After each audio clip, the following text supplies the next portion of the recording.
बोला अब मुंह में यशोदा भी है और कन्हैया भी है। मैया पागल कि मुख दिखाने वाला भी मुख में है और कान पकड़ने वाली भी मुख में, आखिर यह मुख है कि क्या?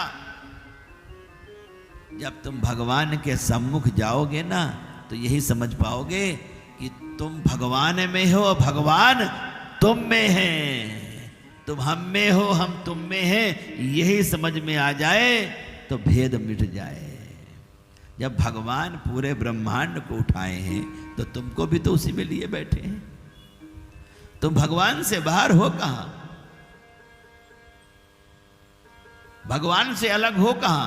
तुम हो सकते नहीं। इस बात को समझ जाओ तो तुम भगवान के हो जाओगे, भगवान तुम्हारे। अगर तुम ना भी हो जाओगे तब भी हो, नहीं मानोगे तब भी तुमको मानना है।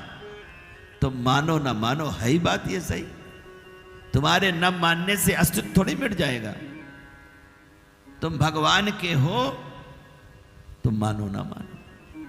अब इसको तो यही बचकाना हरकत है कि जैसे एक मां की गोद में बालक बैठा है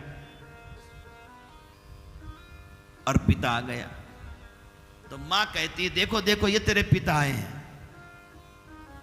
और पिता की गोद में बैठा दिया।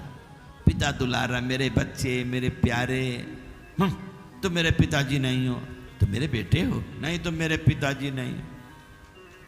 फिर पिता ने कहा नहीं तुम्हारे बेटे हो। जब नहीं माना पूछ अपनी मां से, तो मां यही कहती है कि तुम इन्हीं के बेटे हो, तुम मानो ना मानो। हम हैं ही भगवान के बेटे, हम माने ना माने से क्या फर्क पड़ता जब है ही उनके। अब मान ले कि हम उनके हैं तो फिर भगवान दुलारते हैं क्या? तो भगवान को जो मानता है भगवान उसकी संभाल भी करते हैं, उसको दुलारते हैं।